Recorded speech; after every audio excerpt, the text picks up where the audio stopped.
এই দেশে উনি যেদিন আসবে অবশ্যই আসবে এবং এই দেশের জনগণ বুঝিয়ে দেবে তারেক রহমানকে এবং হাবিবুল আসলাম হাবিবকে এবং বিএনপিকে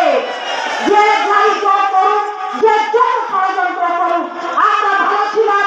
আমরা ভালো থাকবো, আমরা আগামীতে এগিয়ে যাব এবং যারা এই ছাত্র সমাজের সমাজ